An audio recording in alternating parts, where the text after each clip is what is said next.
Oi, gente, aqui é a Bem-aventurada e nesse vídeo eu vim falar para vocês algumas dicas para quem quer começar a ler a Bíblia. Então, vem comigo. Bom, primeiro vocês têm que entender como é que a Bíblia é dividida. A Bíblia é dividida em dois testamentos, o Velho e o Novo. O Velho conta a origem do mundo, a história do povo de Israel, vai passando pelos juízes, profetas, monarquia até o exílio e aí termina. Já o Novo é o início do Novo Testamento, né? O início começa com o nascimento de Jesus e assim vai seguindo o ministério de Jesus até o início da igreja primitiva, até as cartas de Paulo, dos apóstolos e termina em Apocalipse. Bom, dentro do Velho Testamento temos algumas divisões. A primeira é o Pentateuco, que são os 5 primeiros livros da Bíblia, escritos por Moisés, que contam basicamente a base do povo de Israel, né? Suas leis, suas histórias, como é que Deus tirou o povo de Israel do Egito, Gênesis, que conta a origem do mundo, a origem do homem, da mulher, do casamento, de como o pecado entrou no mundo, e também o início do povo de Israel, desde Abraão até Jacó. E são 5 livros, como eu falei, né? Gênesis, Êxodo, Levítico, Números e Deuteronômio. Não tá na ordem certinha, mas é basicamente isso, assim.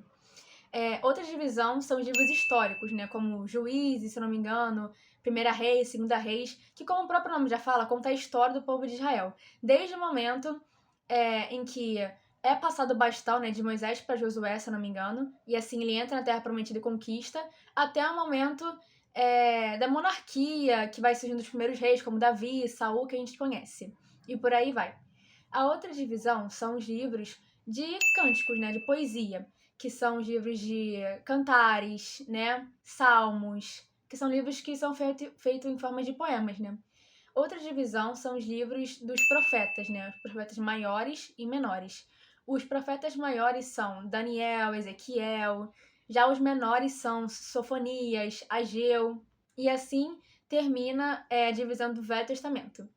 A divisão do Novo começa com os 4 evangelhos que contam a história de Jesus, desde seu nascimento até sua morte e ressurreição, que são Mateus, Marcos, Lucas e João.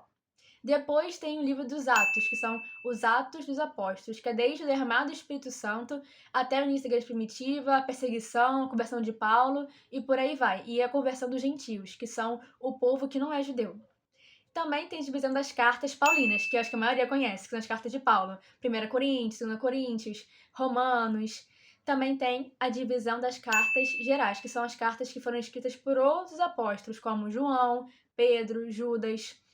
E termina com o livro da Revelação, que é o livro de Apocalipse, que fala da volta de Jesus e dos últimos acontecimentos dos tempos. Por isso, eu queria dar algumas dicas práticas para você que está começando a leitura bíblica ou você que está um pouco perdido sobre o que fazer, como ler, por onde eu começo, enfim.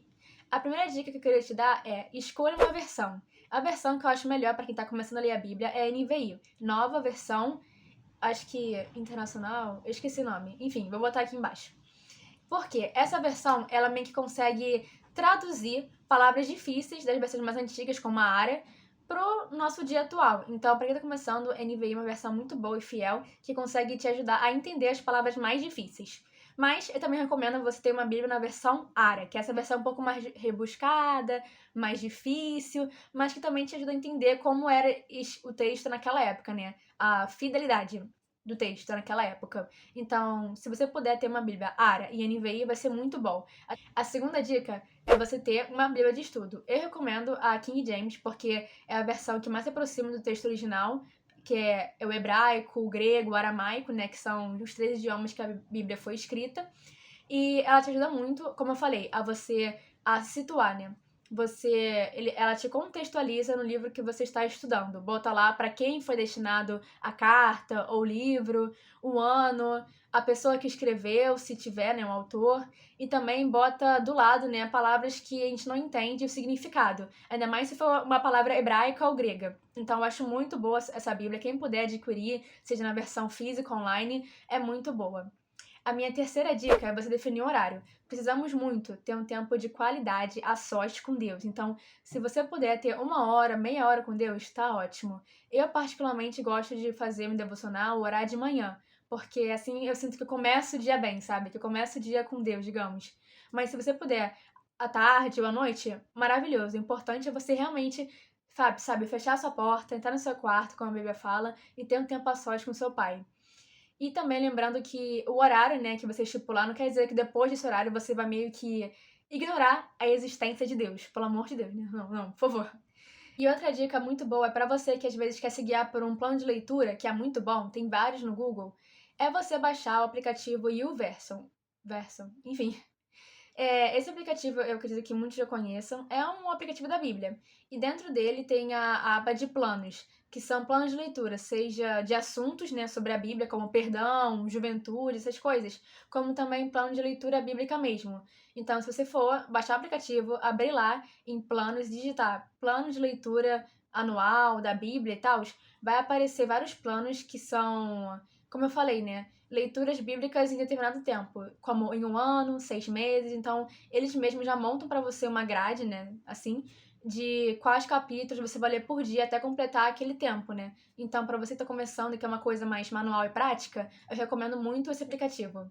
E também, outra dica é você pesquisar, sabe? Pesquisar mesmo no Google palavras que você não conheça e também pesquisar em sites cristãos o significado daquele texto, né? Eu já fiz isso várias vezes, faço, porque me ajuda a ampliar o meu conhecimento. Que às vezes a gente acha que aquele texto significa uma coisa, mas você vai pesquisa e descobre que significa outra coisa.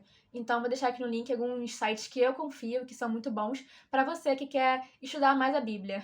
E é isso, gente. Espero que tenham gostado do vídeo. Se você gostou, curte. Comenta aqui embaixo qual livro da Bíblia você está lendo. Ou se você usa alguma dessas dicas, né, que eu já falei, de Bíblia de estudo.